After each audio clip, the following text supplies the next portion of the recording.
Okay, let's just get this out of the way. I'm alright. I've received many texts, and everybody's like, oh my gosh, are you still alive? Yes, I know. I realize the entire city of Houston has flooded. I mean, I'm not that oblivious. I live here. And yeah, I'm alright. I'm in my apartment. Luckily, my apartment's made out of gopher wood. I figured that joke would be appropriate considering the topic. And God told me to bring two of each kind of Batman movie into my apartment and review it. So anyway, yeah, I'm good. This is going to be a two-part video about the age of the earth and how it relates to the Bible and science.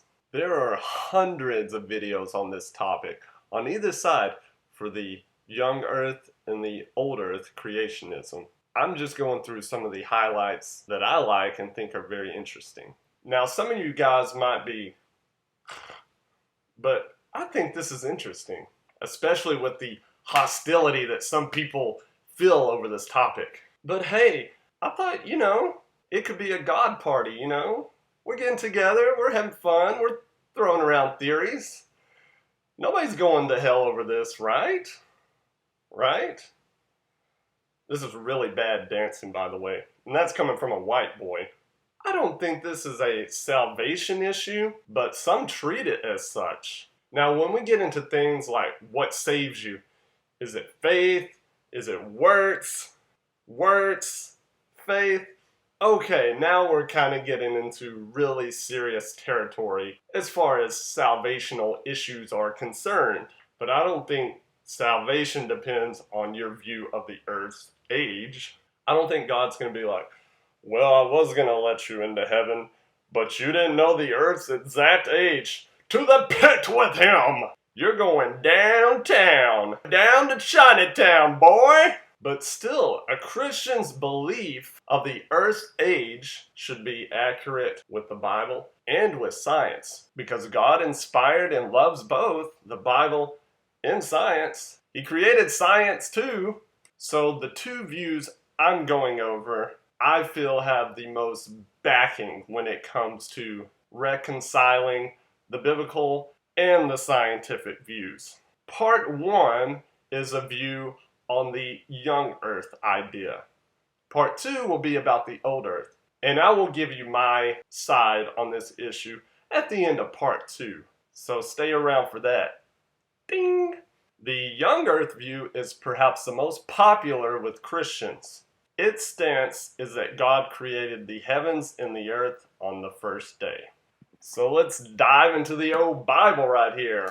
Genesis chapter 1. In the beginning, God created the heaven and the earth was without form and void, and darkness was upon the face of the deep, and the Spirit of God moved upon the face of the waters.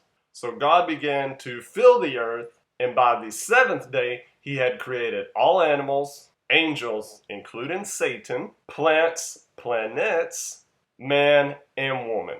Everything. So where do Christians get the idea that the world is 6,000 to 10,000 years old? Ding, ding, ding. What do we got for them, Johnny? Well, part of it comes from the lineage of Adam to Abraham. Genesis 5 and 11 lists the lineage, and if you take that in all recorded human history, you get the figure of about 6,000 to 10,000 years old. But what about all the scientific evidence that says otherwise? After all, pretty much all of the scientific community agrees that the world is really, really old. So here's the scientific proof of the old world.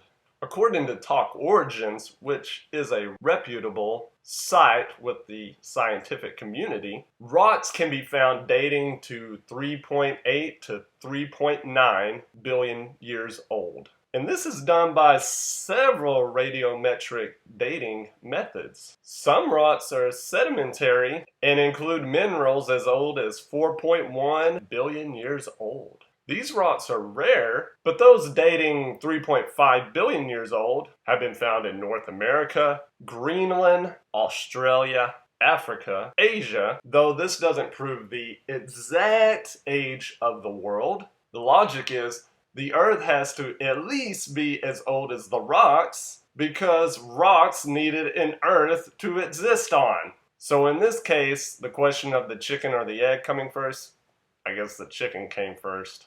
So the elephant in the room is, how do scientists get these ages in billions of years? And how does radiometric dating work?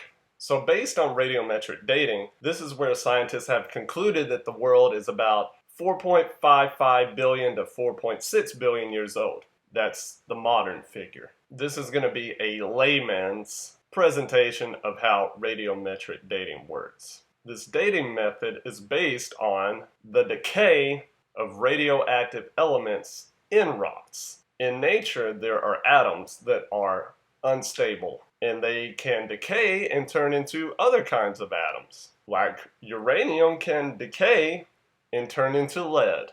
The original element, uranium, is called the parent element, and the end result, lead, is the daughter element. Igneous rock is the main source of using radiometric dating. These rocks are formed when hot molten material cooled.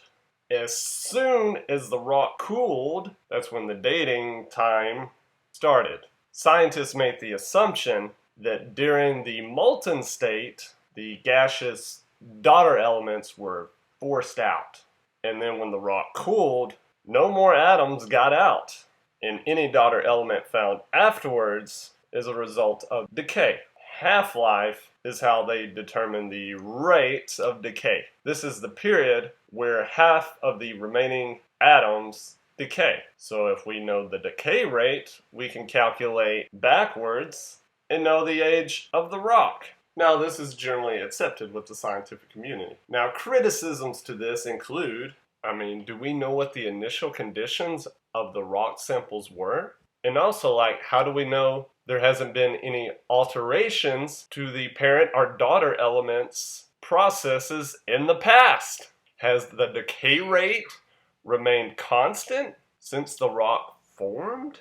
The scientific community assumes that these aren't really issues to the radiometric dating method. But however, some Christians and creation scientists are like, nuh-uh, they don't know these things to be true. They don't know these things were constant. They have no idea if anything's been altered. Now, from a biblical standpoint, perhaps these alterations were the result of a pre-flood world.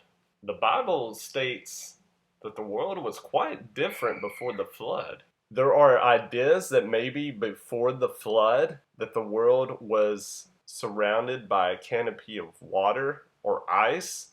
Maybe that's the firmament mentioned in Genesis. And that would alter how plants and animals and people grew and how they lived. Could that somehow be causing a stumbling block in really determining how old the world is? People lived several hundred years. Giants existed. Some even think dinosaurs lived with humans. For instance, creation scientists point to the behemoth mentioned in Job as having characteristics of a dinosaur. Job describes the behemoth as having bones like bronze and a tail that swings like a cedar tree. They point to the idea only a dinosaur would match this description, not a hippo because it doesn't have a tail like a cedar tree, or an elephant either. There's also the apparent age idea that God created the world to appear like it's much older than it really is. An analogy would be like when he created Adam, the first man.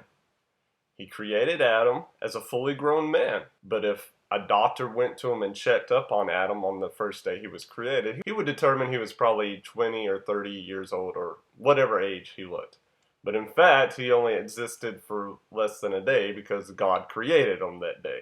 So whether you're a skeptic or a Christian, maybe you're not buying that young earth creationism. Well, just stick around because in part 2, I'm going to be presenting the old earth creationist view.